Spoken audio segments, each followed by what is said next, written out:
بسم الله الرحمن الرحيم আসসালামু আলাইকুম ওয়া রাহমাতুল্লাহ। সুপ্রিয় লাইফ অফ জান্নাহ চ্যানেলের দর্শক মণ্ডলী, আশা করি মহান আল্লাহ রাব্বুল আলামিনের অশেষ মেহেরবানি ও দয়ায় আপনারা সবাই ভালো আছেন। সুপ্রিয় দর্শক, আজকের ভিডিওতে আপনাদের সাথে এমন একটি সূরার পরিচয় করিয়ে দেব। আমি বিশ্বাস করি মুসলিম হিসাবে আমরা সকলেই সেই সূরাটি জানি, কিন্তু সেই সূরার ফজিলত ও আমল সম্পর্কে হয়তোবা আমরা অনেকেই জানি না। প্রিয় দর্শক, এমন একটি সূরা যে সূরার আমলে মহান আল্লাহ তাআলা আমাকে আপনাকে সকল প্রকার রোগ থেকে মুক্তি দান করবেন। সুপ্রিয় দর্শক, সেই সূরার আমল ও ফজিলত সম্পর্কে বিস্তারিত জানতে ভিডিওটি শেষ পর্যন্ত দেখার অনুরোধ করছি। তাহলে চলুন মূল ভিডিওতে ফিরে যাওয়া যাক। সুপ্রিয় দর্শক মণ্ডলী, যেই সূরা সম্পর্কে আজকের ভিডিওতে আলোচনা করতে যাচ্ছি সেই সূরাটি আর অন্য কোনো সূরা নয়, পবিত্র কোরআনের প্রথম সূরা, অর্থাৎ সূরা আল ফাতিহা। সূরা ফাতিহা পবিত্র কোরআনের প্রথম সূরা।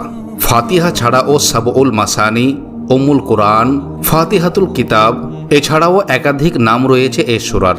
আল্লাহ তাআলা এই সূরায় বান্দার করণীয় বিষয়ে জানিয়েছেন। এই সূরার গুরুত্ব ও ফজিলত সম্পর্কে হাদিসে একাধিক বর্ণনা রয়েছে। এর আমলের মাধ্যমে বিভিন্ন রোগ থেকে মুক্তি পাওয়া যায়।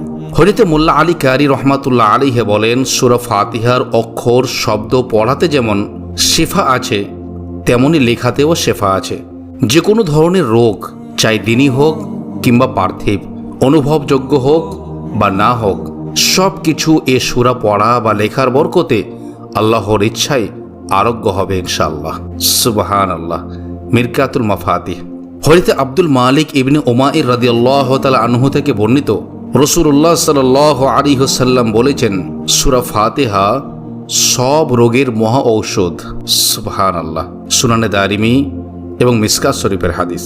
এছাড়াও হযরত আবু সাঈদ খুদরি রাদিয়াল্লাহু তাআলা আনহু থেকে বর্ণিত এক হাদিসে এসেছে, কয়েকজন সাহাবী আরবের এক গোত্রে এলেন। গোত্রের লোকেরা তাদের কোনো মেহমানদারি করল না। হঠাৎ ওই গোত্রের নেতাকে সাপে কাটে। তখন তারা এসে বলল, আপনাদের কাছে কি কোনো ঔষধ আছে? তারা উত্তর দিলেন, হ্যাঁ আছে, তবে তোমাদের আমাদের মেহমানদারি করতে হবে। আমরা প্রচণ্ড ক্ষুধার্ত। তারা মেহমানদারি করতে রাজি হলো। এছাড়া আমরা তাদের কাছে এক পাল বকরি চাইলাম।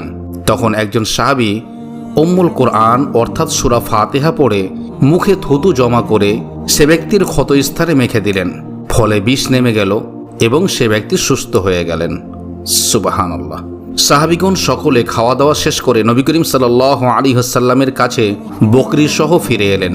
তারা রাসূল করিম সাল্লাল্লাহু আলাইহি ওয়াসাল্লামের কাছে জানতে চাইলেন তাদের এই ধরনের কাজ ঠিক হলো কিনা। নবী করিম সাল্লাল্লাহু আলাইহি ওয়াসাল্লাম শুনে মুচকি হাসলেন এবং বললেন, ঠিক আছে, বকরিগুলো নিয়ে যাও এবং তাতে আমার জন্য একটি অংশ রেখে দিও। সুবহানাল্লাহ। বুখারী শরীফের হাদিস, হাদিস নম্বর 5006। এছাড়াও অন্য হাদিসে হযরত আবু সাঈদ ইবনে মুআল্লাহ রাদিয়াল্লাহু তাআলা আনহু হতে বর্ণিত হয়েছে, একদা হযরত রাসূল করিম সাল্লাল্লাহু আলাইহি ওয়াসাল্লাম বললেন, আমি কি মসজিদ থেকে বের হওয়ার আগে তোমাকে কোরআনের শ্রেষ্ঠতর সূরা শিক্ষা দেব না? এই হাদিস বর্ণনাকারী বলেন, তারপর যখন মসজিদ থেকে বের হওয়ার ইচ্ছা পোষণ করলাম, তখন আমি বললাম, ইয়া রাসূলুল্লাহ, আপনি না আমাকে কোরআনের শ্রেষ্ঠতর সূরা শেখাবার কথা বলেছিলেন? তিনি বললেন, তা হলো সূরা আলহামদুলিল্লাহি রাব্বিল আলামিন অর্থাৎ সূরা ফাতিহা।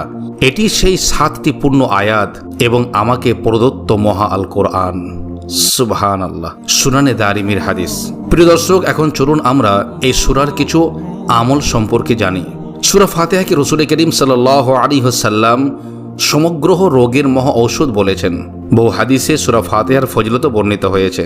হযরত জাফর সাদিক রাহমাতুল্লাহ আলাইহি বর্ণনা করেন, সূরা ফাতিহা 40 বার পাঠ করে পানির উপর দম করে কোনো জ্বরে আক্রান্ত লোকের মুখমণ্ডলে ছিটিয়ে দিলে এর বরকতে জ্বর দূরীভূত হবে ইনশাআল্লাহ। এছাড়া ফজরের নামাজের সুন্নাত ও ফরজ নামাজের মধ্যবর্তী সময়ে 41 বার এ সূরা পাঠ করে চোখে ফুঁ দিলে চোখের ব্যথা দূর হয়। শেষ রাতে এ সূরা 41 বার তেলাওয়াত করলে আল্লাহ তাআলা ওই ব্যক্তির রিজিক বাড়িয়ে দেন। সুবহানাল্লাহ। এবং এই সূরা 40 দিন নিয়মিত তেলাওয়াত করে পানিতে ফুঁ দিয়ে অসুস্থ ব্যক্তিকে পান করালে আল্লাহ তাআলা অসুস্থতা দূর করে দেবেন।